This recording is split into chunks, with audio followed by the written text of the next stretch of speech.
Ang Adventures ni Juan. Si Juan ay laging nasasangkot sa gulo. Tamad siya at higit sa lahat, mababaw ang kanyang pangunawa.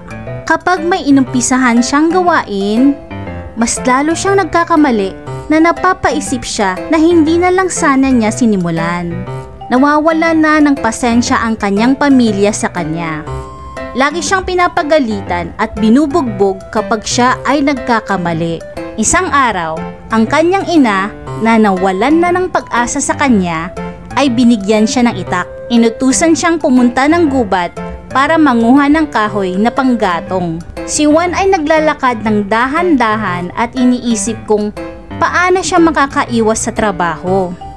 Sa wakas, nakakita na rin siya ng punong madaling putulin at inihanda na ang kanyang itak. Ngunit ang punong ito ay mahiwaga at nagsalita ito kay Juan. "Wag mo akong putulin at bibigyan kita ng kambing na kapag sumayaw ay may lalabas na pera sa kanyang balbas." Tuwang-tuwa si Juan, hindi lang dahil gusto niyang makita ang kambing, kundi dahil hindi na niya kailangang magpagod. Agad siyang pumayag at biglang bumulaga ang mahiwagang kambing mula sa puno. Sinubukan ni Juan ang sinabi ng puno, at nang sumayaw ang kambing, nagsimulang lumabas ang mga pera mula sa kanyang balbas.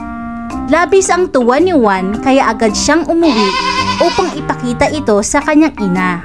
Sa daan pauwi sa kanilang bahay, nakasalubong niya ang isang tusong kaibigan.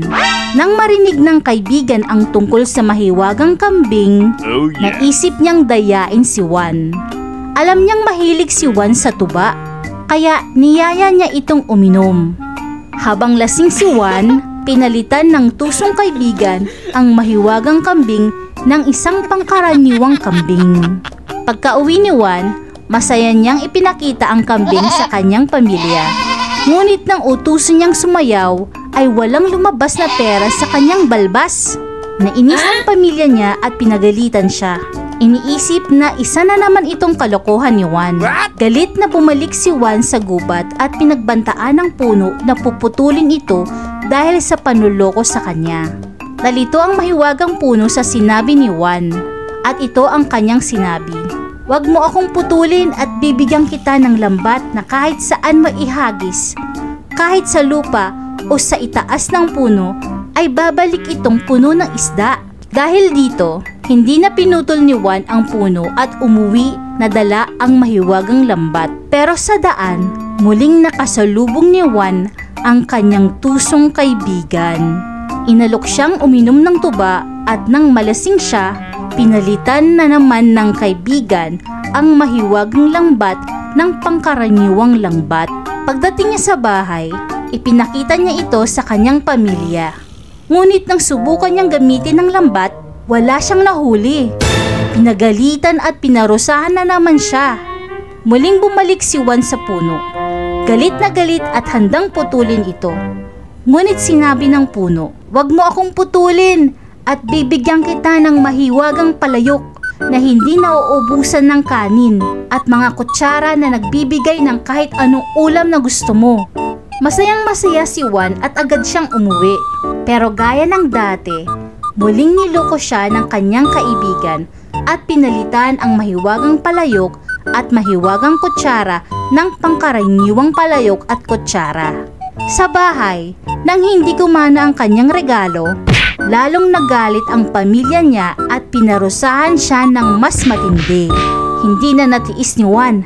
Sa sobrang galit at sama ng loob, bumalik si Juan sa puno sa ika-4 na pagkakataon at itinaas ang itak upang tuluyan itong putulin. Ngunit muli siyang pinigilan ng puno. "Huwag mo akong putulin at bibigyan kita ng isang baston. Kapag sinabi mong Bombaye, ito ay papalo ng matindi ng kahit sino mang gusto mong parusahan." Nang nagkita sila ng kanyang kaibigan sa daan, tinanong niya kung anong dala niya. "Ah, ito'y baston lang. Pero kapag sinabi ko ang Bombaye, papaluin ka nito ng matindi." Pagkasabi niya ng mahiwagang salita, biglang tumalon ang baston mula sa kanyang kamay at pinagpapalo ng matindi ang kanyang kaibigan hanggang sumigaw ito ng, "Ay tama na! Ibabalik ko na lahat ng ninakaw ko sa'yo." Nagulat si Juan sa kanyang narinig. Inutusan ni Juan ang baston na huminto. Pinilit niya ang kaibigan na dalhin pauwi ang kambing, lambat, banga at mga kutsara sa bahay ni Juan. Pagdating nila sa bahay, inutusan ni Juan ang kambing na sumayaw ito at lumabas ang mga pera mula sa kanyang balbas.